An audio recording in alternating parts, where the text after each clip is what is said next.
This is Kerry Chevalier I'm William McVey, and this is the Earn and Invest podcast.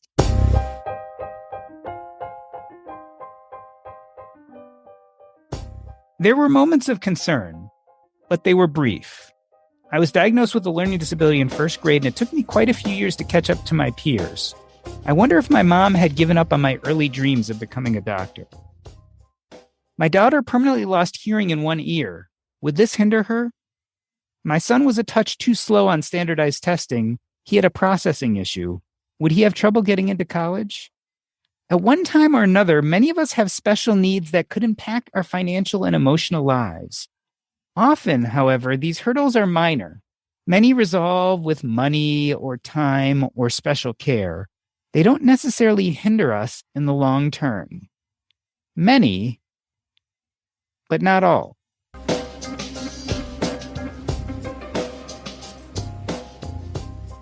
Are you looking to elevate your asset allocation? Guard your portfolio against volatility? Equity Multiple can help.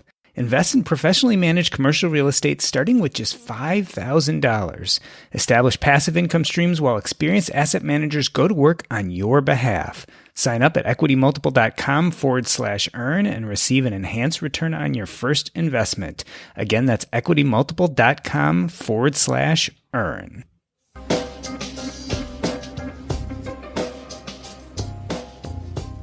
If you go to a financial independence meetup or conference, you might run into William McVey and Kerry Chevalier. They are dear friends of mine and face all the struggles and triumphs of aspiring towards wealth as you and I, with one glaring exception. They are both parents of special needs children. William and Kerry, welcome to Earn and Invest. William, let me take you back to the beginning of your relationship together. Describe the preparations that were necessary for you and Kerry to go on your first date together. So I have twin autistic boys. They are right now almost 20, but at the time that Kerry and I were meeting up and were introduced through Bumble, they were about 15, but developmentally they were more like 8, and that might be generous.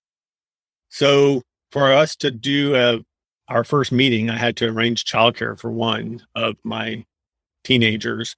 And it's odd because there have been times when my kids have had childcare who was younger than the boys were, but they're mostly focused on just keeping the boys inside and attentive to what their task is, as opposed to wandering outside.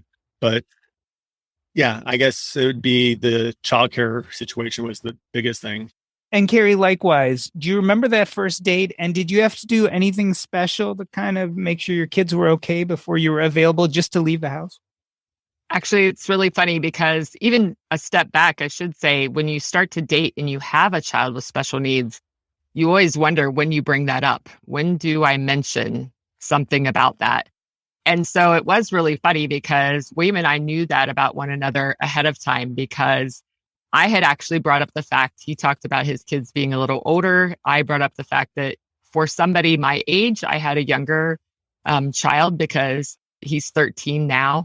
And William mentioned, well, even though my boys are older developmentally, they're probably the same age as your son. And so that then led me to talking about my daughter and us having that conversation. For me, he actually didn't have childcare the first date because it was very in the moment. My daughter had gone away to my parents' house and was visiting while my son went to hockey camp. My parents had done that at that point. I was a single mom. They had done that because they wanted time with her. And also they thought it would be great while he was at hockey camp. She goes with my parents and I have a week by myself. And so I had taken him to hockey camp, was talking to William on the way back from there. And he said, why don't you just come meet me for dinner? And I said, no way, no how. I am a mess. I've just moved a kid into a sweaty dorm room, all of this. He's like, I don't care. So we met at a restaurant that was just a mile from the house. And the thing that I remember so well is I didn't know how affected his kids were, but he and I had talked and he said, I just have to tell you that I've left my kids for about the max amount of time that I can, but I really don't want to end this conversation with you. So I know it's odd, but would you mind coming to my house? And I said, what are your kids going to think if I come to your house? And he said, they won't think anything because they know that I have female friends. So that was different. It was more after that we had difficulty navigating dating because I would need a caregiver for my daughter. He would need a caregiver for his sons.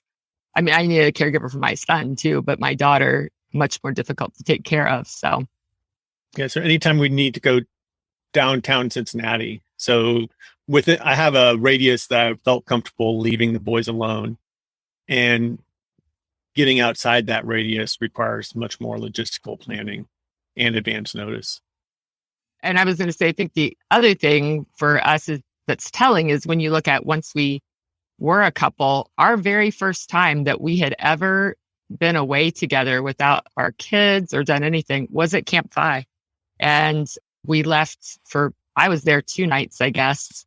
And that was tricky. We had been together for almost 2 years at that point, William. Yeah. And we've only had one other time that we have ever been without our kids. And that was this past summer for a few nights that we were away for his high school reunion. But it's very different. We don't go on trips. We often don't have pandemic has certainly been in that too, but it tends to be more that we will go to lunch while the kids are at school or something like that to have time together. Kerry, for clarification purposes, talk about the special needs your daughter has as opposed to William's children. Sure. My daughter is now 23. She was born when I was 23 weeks pregnant. So she was 1 pound and 2 ounces at birth. And I think that makes things very different for me versus William, because I thought from the very start, there's no way, even if she survives this, she will have some sort of difficulty. I just knew that luck wasn't that she wouldn't. And so even though they wouldn't diagnose her with cerebral palsy, I was certain that she had that. It was just that we had to wait until she was old enough that a doctor would feel comfortable with her developmental delays. But still, even with that, not knowing what my future held was big.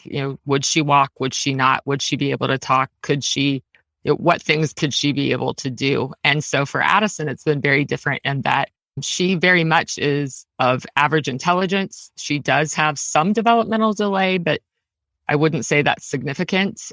And then she is in a wheelchair full time, uses her wheelchair, cannot transfer herself from the wheelchair into bed or from the wheelchair into a toilet or things like that. And so hers are very much physical disabilities. And so a frustration for her a lot of times is feeling that her body has failed her, because in her mind, she can do it all. And there are a lot of things that she can do.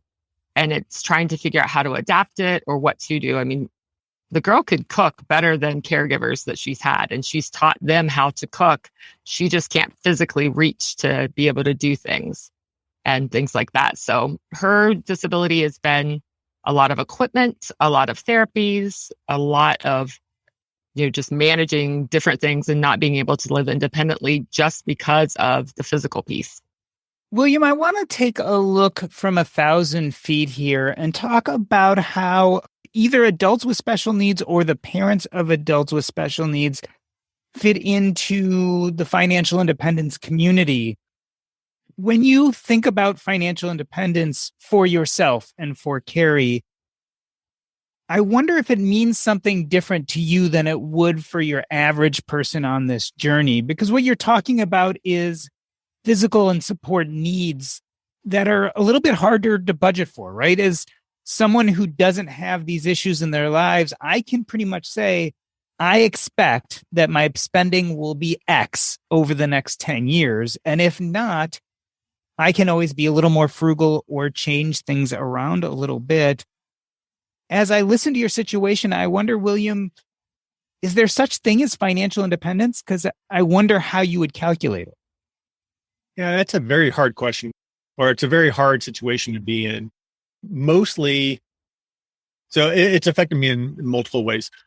I have a recognition that my kids are very, very unlikely to ever match my earning potential. So I'm a classic tech bro. I made 6 figures soon after getting out of college and built upon that. But I also recognize that my kids are probably not going to be able to find that kind of position and do well in that kind of position for them. So for me, I'm also trying to think about their long-term future because I want them to have a level of financial independence, but it's probably not going to be a financial independence that they achieve on their own. So it made the one more year syndrome very difficult for me to walk away from my corporate career because every year that I was in there and not really needing the money, but it was like an extra year that padded onto their independence. So it wasn't a matter of just figuring out what my 25X or what my safe withdrawal rate would be. It's what would it be? What am I leaving my kids as well to make sure that they're also financially secure? Kerry, it's an interesting point because when I think about my own children, at some point mentally, I think they're going to get to an age and then take care of themselves. As you think about your daughter, is there a time when you think she'll be able to financially support herself or financially cleave herself from you? She really has already done that, but that's only from the help of government assistance that's been able to do that. And I think that's one of the things that's very different in the journey that William has been on with his boys and me with Addison. And one of the things that I said to him earlier was, I think it's really important when doing this podcast to share that for me, the unpredictability, I am so grateful for somebody. My daughter was in the NICU for 89 days and I had a parent that had like a parent support group. And someone said, you don't think you will ever need it, but go ahead and apply for a Medicaid waiver. And I asked what that was. And she said that at some point, there is a waiver program that's in Ohio through the county, and it can give your child a waiver to have a medical card, to have extra funding, even if you're financially okay. And I thought, well, why am I doing this? Because we have insurance. At that time, I was married and her dad and I will be able to cover that. But I am so grateful that this woman told me that because I applied. And in the meantime, my daughter ended up, as she grew up, when she was 14, I was divorced. And as a single mom, even more saw those needs, but her needs just got a lot greater. When your kid needs something when they're little, a piece of equipment that they need isn't so expensive. But it took 17 and a half years before I got off the Medicaid waiver waiting list. And she actually got a waiver. Had I waited just a few years, we would have been in trouble with that. But so I think my planning was a little bit different there and knowing that there would probably be things. I guess for me, like now, she does have Medicaid. She is actually on SSI. And so it is different because she lives in basically a group home facility. So all the money that she gets every month goes directly to them. And so they cover everything, but it is very different for me in that I still see her as my daughter. Now she can earn money. She does earn money.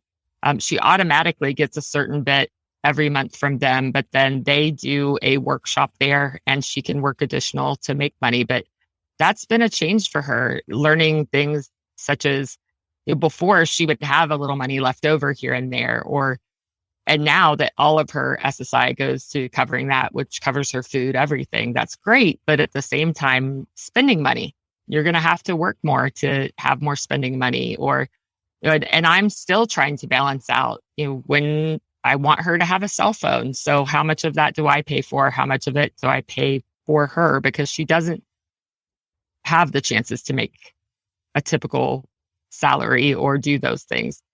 I think that she's probably as independent as she'll ever be. Is it possible she was in a condo before and had caregivers coming in? She could definitely do that. The problem is more about not that she failed at that the system failed her because getting good quality caregivers was so difficult.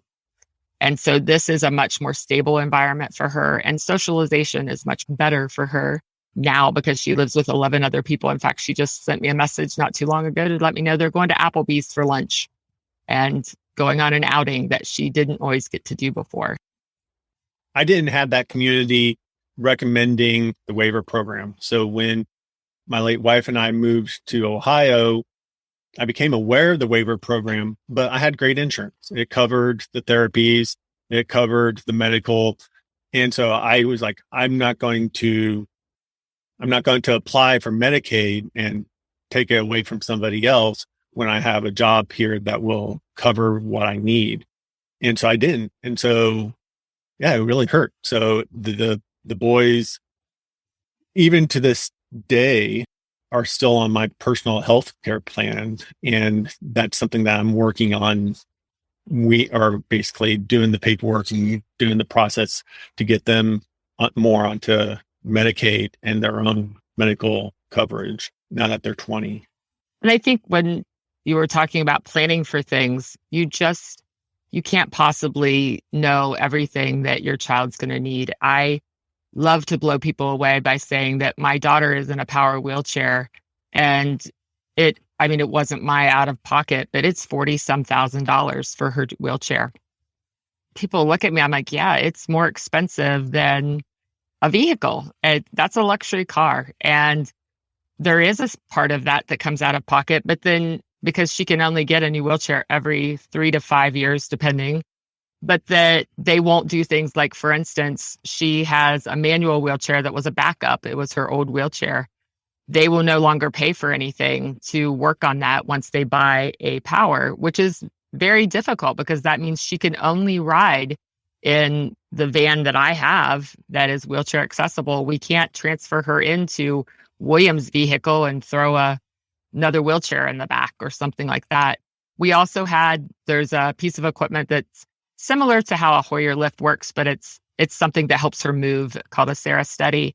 And insurance bought one, but then it got to be a problem because she was going to a day program and going to work, and we needed one there. And it's too big to try to put her power wheelchair and this piece of equipment into a vehicle. They won't pay for a second one. So we ended up buying it normally. And this is where our frugality comes in. It's about $3,000 for this piece of equipment, but we were able to find something very similar and buy it online that was $800. But it's still $800 out of pocket that you didn't expect. And that's just for her to be able to move from her wheelchair to a seat or to the toilet or wherever she's going. So William's kids, I think it's more unpredictable to know what their needs are going to be. But financially, there's not, a $40,000 wheelchair or something like that equipment-wise, that's not their need. Their needs are more. It really goes to the need to prepare for a lot more. Like when you're in a situation where your child has issues, is not just the issues associated with your child, it's everything around it. So for example, if my car broke down, it would be no problem for me to go to a used car lot and buy a used car in cash. That's just something that I can do because my kids can hop into the car.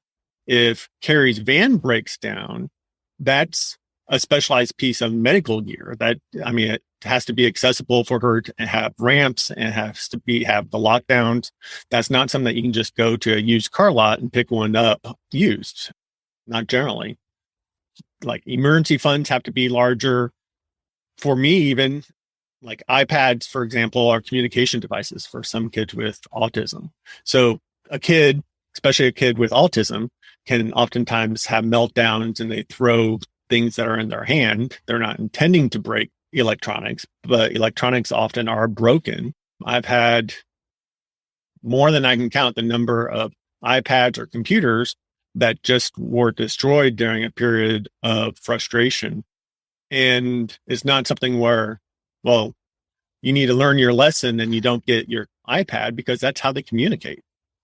Kerry, as we talk about, you mentioned frugality and William mentioned the emergency fund. And these are topics that are very comfortable in the financial independence space. But in the last few minutes, we've also talked about Medicaid and waivers and SSI and $40,000 wheelchairs.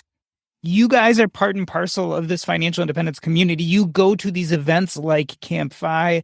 I'm wondering, do you identify with the people you meet? I mean, a lot of times we have 20-something-year-old couples with no kids, and they're talking to you about their struggles about making money and side hustling. How does that feel to you? Can you identify with what they're going through?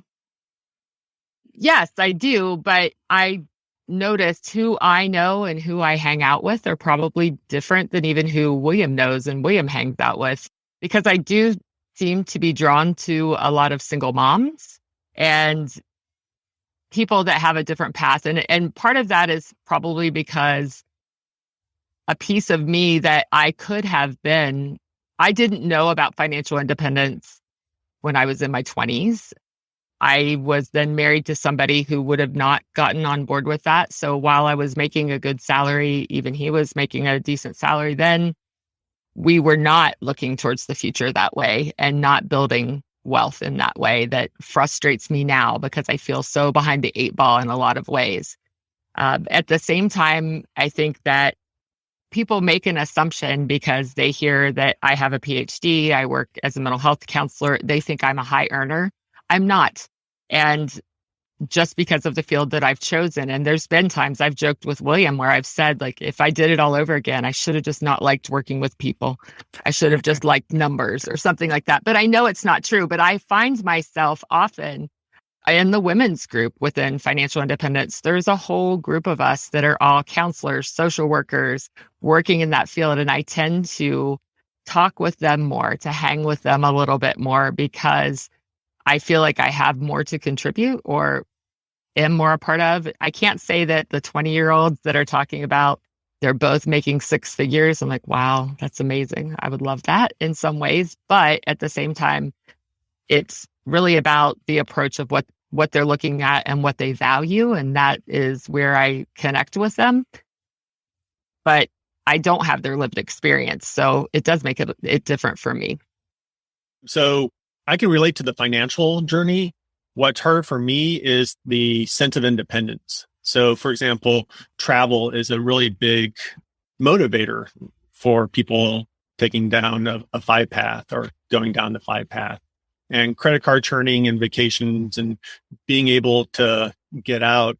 And that's just a harder thing for me to relate to because my kids they have such a hard time with change. So staying home and staying places that they're familiar with and that they have their routines and they have the food that they like, that is much more I feel much more bound by them than people who are able to jaunt off to Mexico and have a long vacation or even telecommute.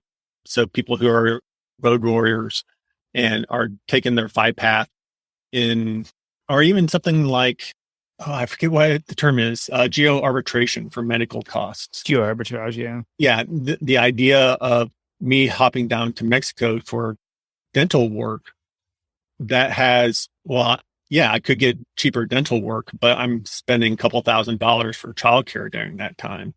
So it doesn't make, there are some things that work for some people don't work for other people. And my considerations are much more, it's harder for me to travel. It's harder for me to get away from the house just because it's harder for them to leave the house. And I think that's a part of it for us that is different too, because financially, could you afford to do that? Absolutely. You could pay that and go, but it goes back to our values too. We literally have done that about going out places. Like, it's not about how much money are you spending to go to this event or to go out to dinner, but then you've got to factor in that we're paying double that for a caregiver. And so is it really worth that much money to us? When we went to economy and that's a case where it was an all day and multi-day event, and it costs much more for the childcare than the actual event. Totally worth it, but it's something that we factor in.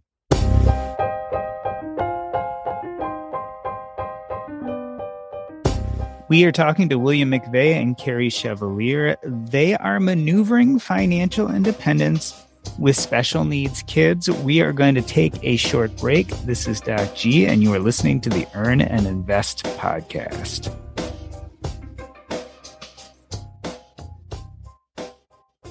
Over 30,000 investors across the U.S. are discovering a new way to build wealth. Equity Multiple brings you access to a diverse wealth generation ecosystem with cash-flowing real estate. Starting with just $5,000, you can allocate to professionally managed commercial real estate assets. Sign up in minutes, find investments that fit your strategy, and invest your desired amount through a streamlined, secured platform. Since 2015, Equity Multiple has delivered over $170 million in distributions to investors and 17.4% aggregate net return. Join the thousands of investors nationwide who are building stronger, more diversified portfolios through real estate investing. Sign up at equitymultiple.com/earn and receive an enhanced return on your first investments. All investments involve risk, and past performance is no guarantee of future results. Again, that is equitymultiple.com/earn.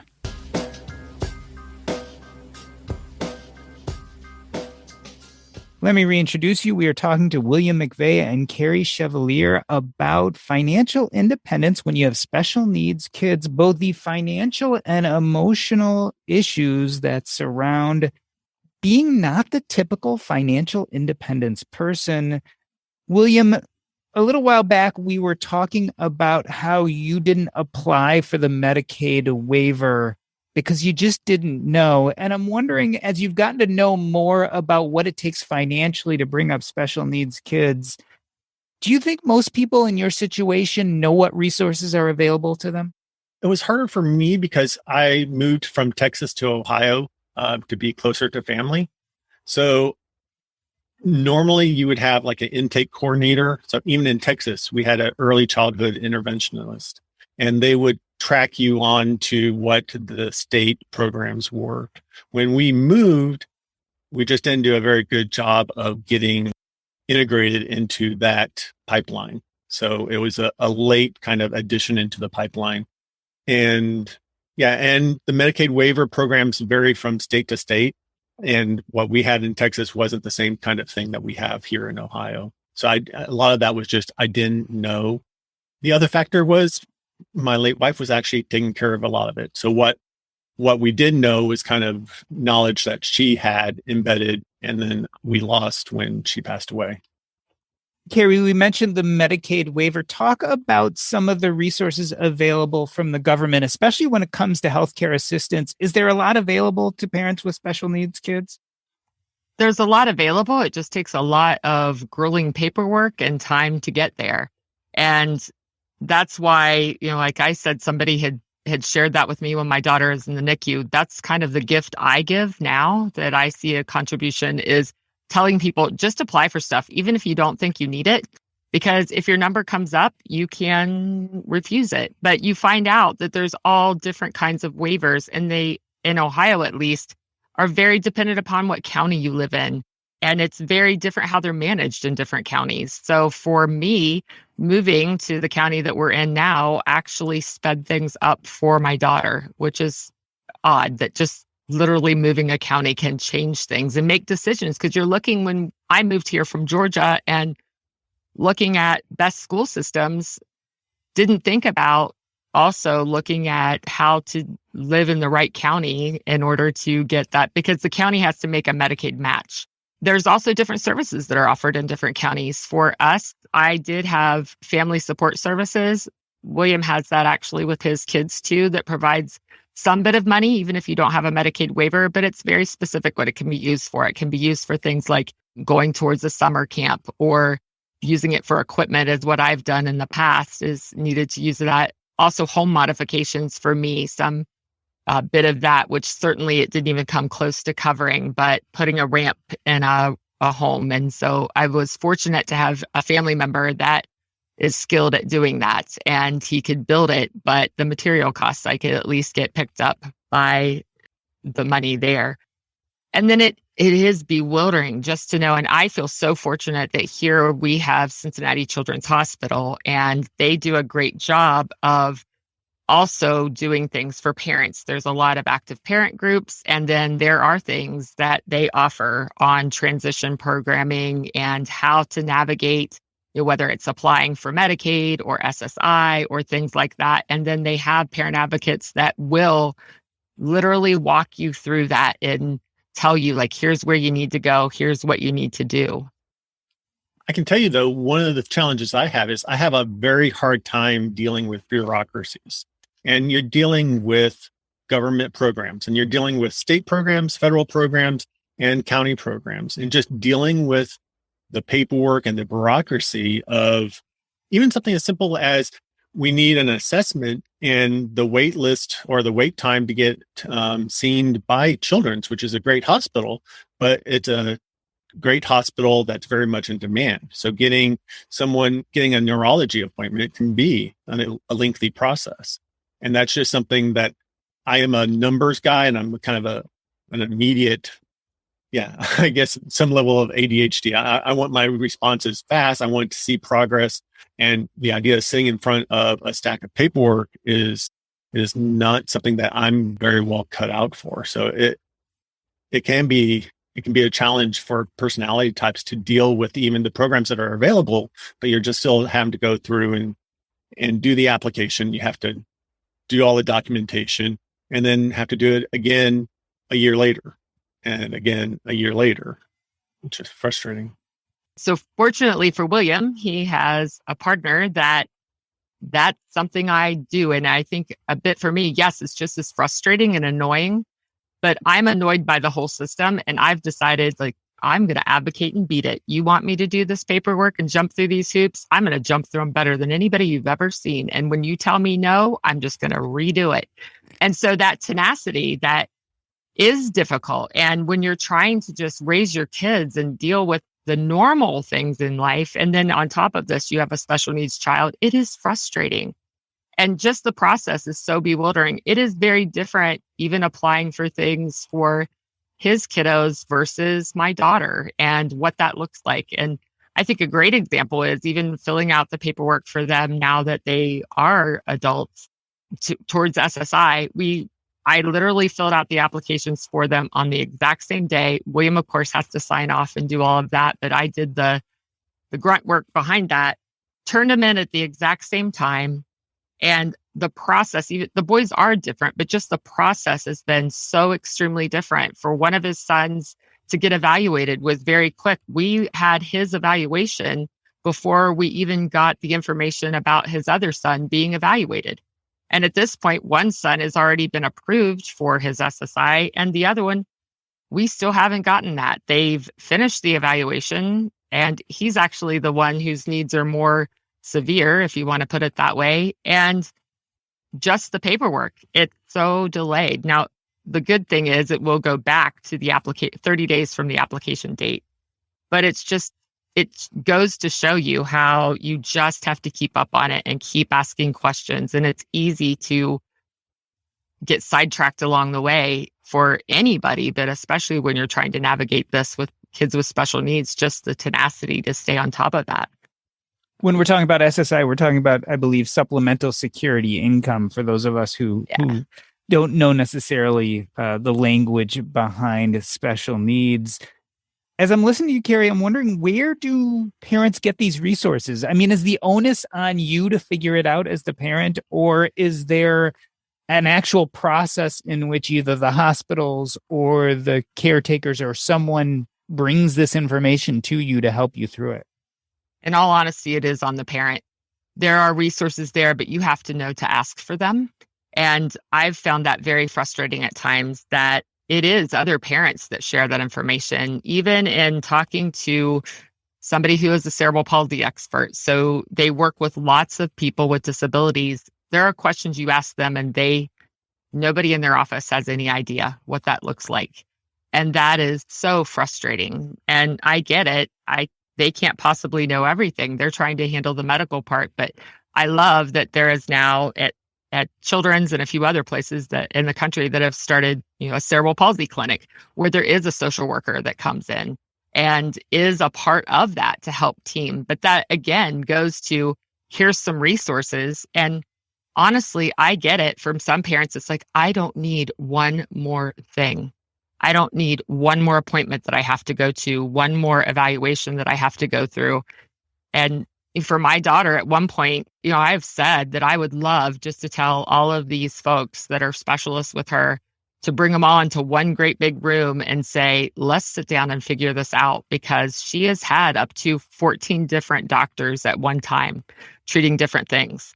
And that goes back to the parent to even do the case management piece of that. But then you're trying to figure out, so this person's saying this, and that's costing me this much money. and how do I apply it and how do I use that? So for me, it really has been other parents that have walked this path that have helped me so much. There are resources. We've had some really good coordinators at our local, for us, it's the DD, developmental disabilities. And so I've had some really great coordinators, but I've had some that they rely on you to ask the questions. They don't share that information with you. And then others that probably, I don't know what their job necessarily thought of it, but they were ones that were saying, hey, you should apply for this or you should do this. The other place that we haven't mentioned is teachers. They are a gold mine. If you have a good, special education, early intervention specialists, they often know a great deal of information that they can share, but they have to walk a certain line too, because if there's things that they bring up during an IEP meeting or something like that, it's negotiable whether it's really true, but there's some things that they could put the school on the hook, as if they recommend it, then the school has to pay for it. That's debatable whether that's really true, but that's what the belief is. So they are very careful in what they say. But I have found some really great intervention specialists have told me about programs that I had no idea existed, or they would put me in touch with another parent. So the parent could give me that information. And that has been the number one thing for me, is much like I don't believe that financial independence is very easily done without community. I would say navigating life with a special needs child very much takes that community and finding the paths that other people have taken and different ways of doing that. William, let's pivot from general care, health, and well-being to the financial side. There are some financial instruments out there to help you plan for your own and your child's financial future. Talk about some of the things out there that maybe people don't know about. Sure. The two probably biggest vessels for handling money when you have a child with disabilities or with special needs are the 529 ABLE program. So much like the 529 education, the 529 ABLE is a federal program to allow money to grow tax-free for aid of someone who has disability and to be spent not just on education, but also on living accommodations and adaptions and basically the things that SSI doesn't cover. The other is a special needs trust. Both of those are important because there are income caps on, for example, Medicaid. And if you have more than, I think it's like $2,000, you can be excluded from SSI. So both the 529 ABLE and special needs trusts allow you to avoid those income caps. You can have more money in those accounts than you would normally have in like a savings account. The other one that probably is much more immediate is an HSA. So an HSA allows you to take funds, deposit them, let them grow through investments, and then use those funds for health expenses, which can include therapies and can include adaptions or medical devices. And it's just a way to use the market growth, and you don't have to pay taxes on that. So you don't pay taxes when you put the money in, and you don't pay taxes when you take the money out. So, Kerry, as William talks about these financial instruments, it makes me wonder about the conception of enough when you have a special needs child, because I know I struggle with this idea of what's enough money. We have all sorts of ways of calculating in the general financial independence community about how to know when we've accumulated the right amount. Do you ever feel, just kind of looking at your situation, that you're going to reach enough? Never. And I think that's very, very different for me when I look at the financial situation my daughter is in versus the financial situation that William's kids are in. And that comes from the financial situation I'm in versus the financial situation William is in. And so I wish that I had been better and more planful in doing that. But I just know that I have to do the best I can with what I've got. And I also have a different pivot in that I have a 13-year-old. And it's interesting because for both William and I, for the first time, have a child that we're thinking about college or things like that are very different. Not to say our kids won't ever do that.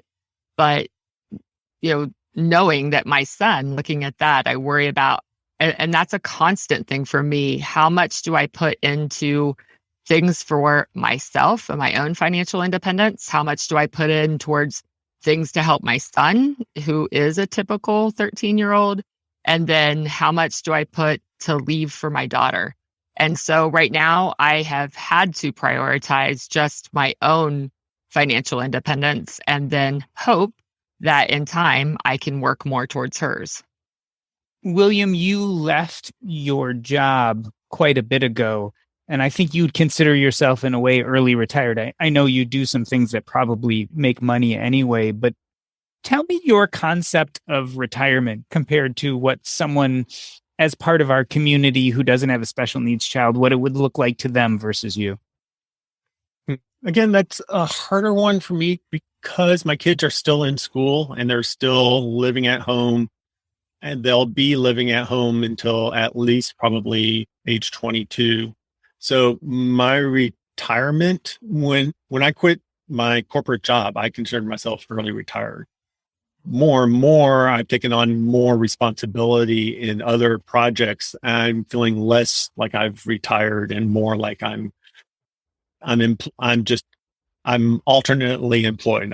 I started employment at a startup, but I guess the big thing is I still don't feel like I have autonomy over my own life because I'm still primarily a caregiver for my kids, and my kids don't have the same kinds of interests that I do.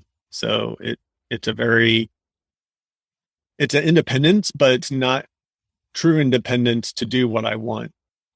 Kerry, I want to move on to another idea here. I was thinking about the ups and downs of our political climate. Every 4 years, we have elections in the United States. It brings in a new president, possibly from a new party. I'm wondering how much politics plays into your day-to-day life when it comes for caring for your special needs child. Does the political climate change how easy or hard it is for you to do what you do? Do the benefits change depending on who's in power and what type of legislation they're passing? I would say at the national level, not as much as at the local level.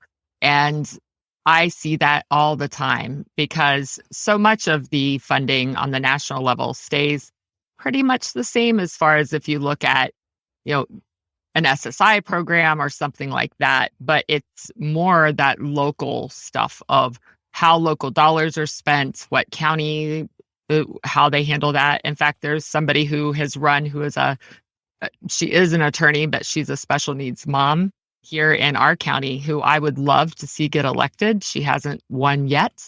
There's a strong voice of special needs parents that are behind her because she does look at that and take it into account. And she's pushed for certain legislation or funding for programs or things like that. So I see it definitely on the local level, less so on the national level. And I totally agree, especially with school systems. So, for example, local school cuts or funding cuts from a state level meant that the school that my kids go to had to reduce the number of paraprofessionals. So that meant that instead of having somebody who could be alongside my kids one-on-one, the ratios became much more difficult and it's just harder to get. Yeah, I would say that the local is much more impactful than state or from federal. The one thing I would say is when the 529 ABLE program passed, that's only been within the past 10 years. That was a big thing that happened at the federal level that really made a big difference. And the different laws associated with access for disability, for example, has been helpful. Yeah. I was going to say, for me, the financial piece nationally is about research funding. And that's one that I am very committed to. Cerebral palsy, most people have heard of. It is a big, huge umbrella diagnosis. And the lack of federal funding to look at research is abominable to me. And it is funny because there are folks in the CP community that get frustrated with the autism community. And I live in both of those because there is so much funding that goes towards looking at autism and research. And if some of that were shifted over, there's thoughts about what that would change for folks with cerebral palsy. And I think a piece of that that's happening is because before there were not, for my daughter and for a lot of people who have cerebral palsy, premature birth is a big factor of why. And those kids, if my daughter, her neonatologist said if she would have been born 10 years earlier, there's no way they wouldn't even have tried to revive her. If she had not been at the hospital she was at, they would have called her a late-term miscarriage. So now we have these people with CP that are growing up and growing older. And that's a whole new ballgame of now that you've got adults that are living longer who have these physical disabilities and looking at that. And so that's where I get more frustrated at the federal level, is looking at funding and how we get lines of money that are going towards research and treatments and preventative measures. Kerry, we mentioned the fact that the Medicaid waiver is something you did right early on in your journey. Tell me about some of the things you feel like you did wrong looking back. I don't know if this is special to having a kid with special needs or just in general of where I was financially and how I spent money. I would have done that very differently. I would have saved more. I would have put that. And this is not to put all the onus on my ex-husband, but he and I have very different thoughts about financial information. So even though I would continue to earn more and do things, a lot of money went out the door. And so I would look at that differently. I also just be more planful. The ABLE was not, we didn't have ABLE yet whenever my daughter was younger, before that was passed, but I wish that I would have been more thoughtful in putting money into that and looking at it in a different way. So she would have more stability later on. And I think just in general, the financial piece is always difficult within. I don't find too many when I go and meet with other parents with kids with special needs. I don't often find people that have money to sock away or to do things with. That seems pretty rare. A lot of people are living very paycheck to paycheck. And so trying to find ways to cut or to do things so you can set your child up.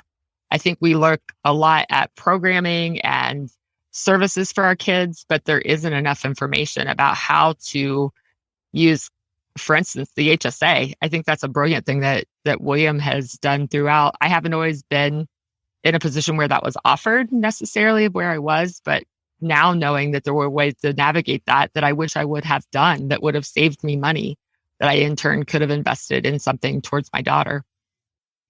William, often we don't do these things because we don't know. Let's look specifically at the financial side. Are there resources out there for parents of people with special needs so that they can learn about those financial resources? Are there websites or podcasts or good places to go? Okay. So at the risk of showing my bias, there's a Facebook group that Choose FI have set up for parents of special needs. So Choose FI has, we call them cohort groups or topical interest groups. And yeah, I set one up for parents of special needs, and that's on Facebook.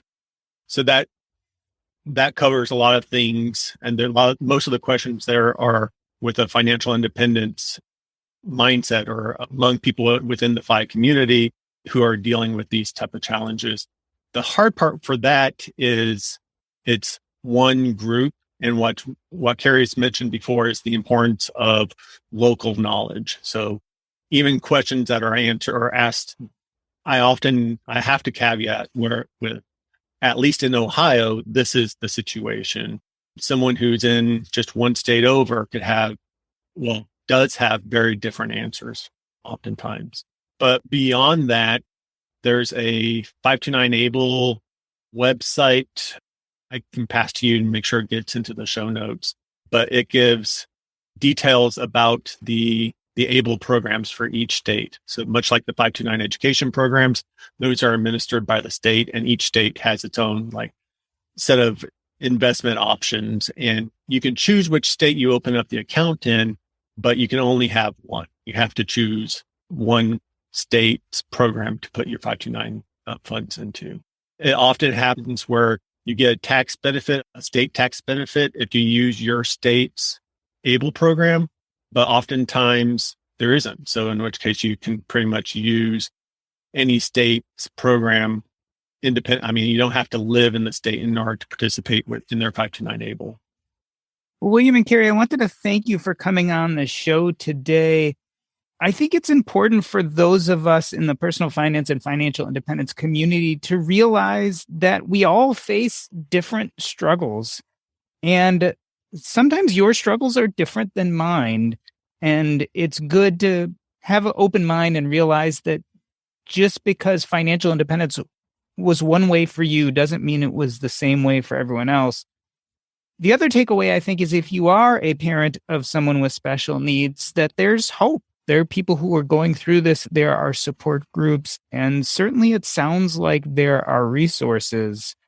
I wanted to end this episode the way I end every episode by asking you what is up next in your life. And if people want to reach out to you and learn more, how can they? First, Kerry, tell us what is going on in your life right now. And if people want to reach out to you, is there a way they can?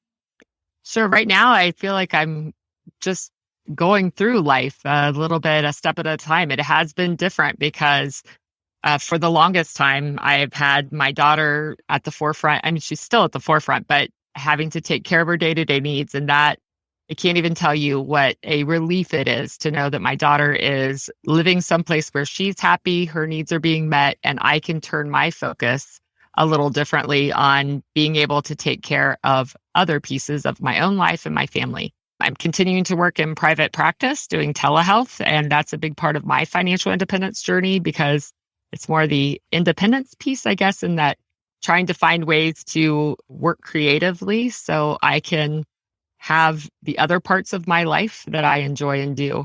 As far as if anybody wants to look me up, they are certainly welcome to reach out to me by email. And that is just Dr. Kerry Chevalier, which is drkerrychevalier@gmail.com. And I would love to connect if anybody's looking for further information or if I can help you point you in the right direction into finding groups and resources where you are. And William, why don't you tell us how specifically to access that Choose FI Facebook group for parents with special needs? And if people want to reach out to you directly, how can they do that? The Facebook group for the support group for parents is the Choose FI Parents with Children and Disabilities. And how to get in touch with me, I'm part of the Earn and Invest Facebook group. And to address the what's up and what's going on with me and what's biggest on my priority list is my kids are actually graduating this year. So we're going through the same kind of things that other parents are. So figuring out and doing party planning, and then also figuring out the vocational training associated with what their next step is. So they'll be going through vocational training. I have another son that's actually going to be staying with the high school for a bit longer, even after he's gotten his diploma. But that's the biggest thing happening here. This has been the Earn and Invest podcast. On behalf of myself, I'd like to thank William McVey and Kerry Chevalier. That's a wrap.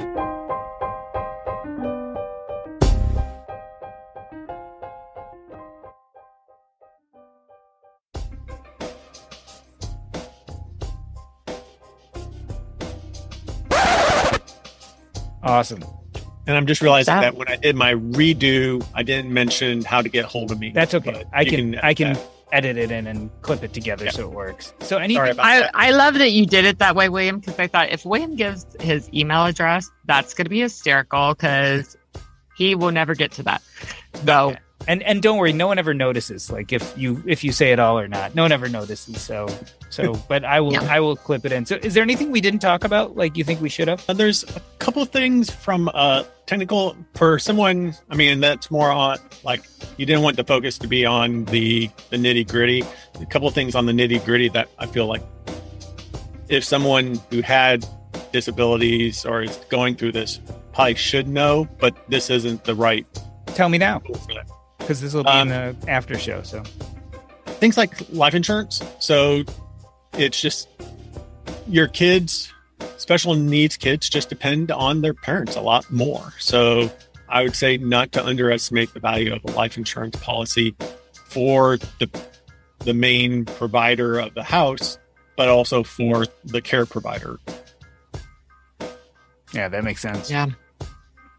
People don't often think about it. Yeah.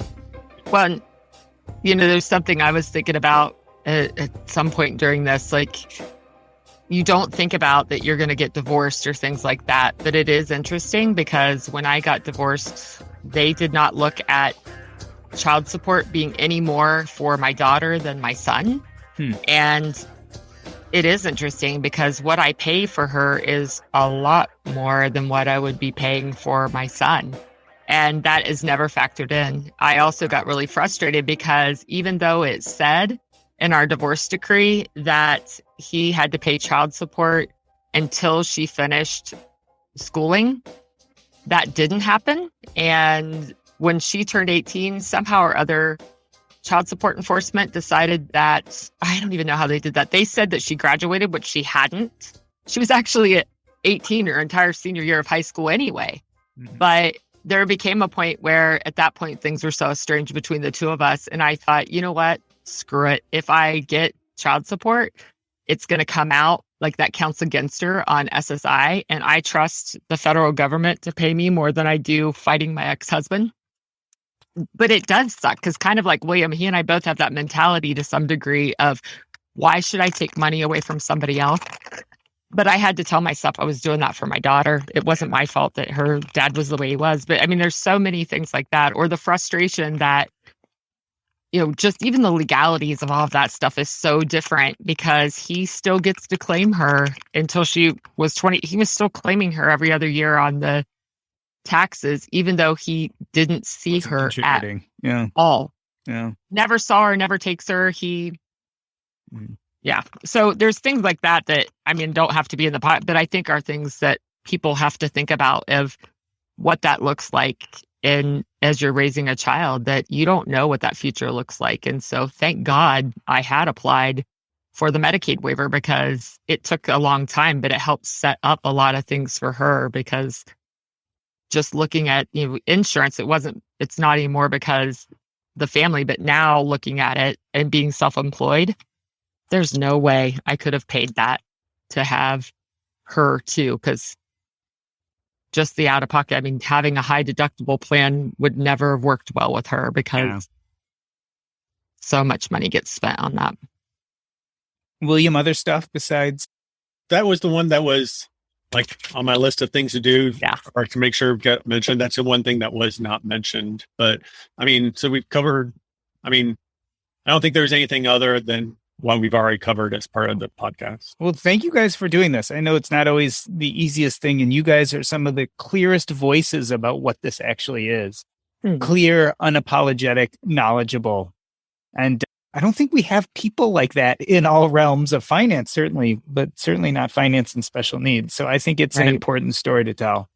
And I think you guys, from hearing your stories, I get an inkling of how hard it must be. And yet you guys always seem to carry it off with so much class. And I think we try. Amazing. Yeah.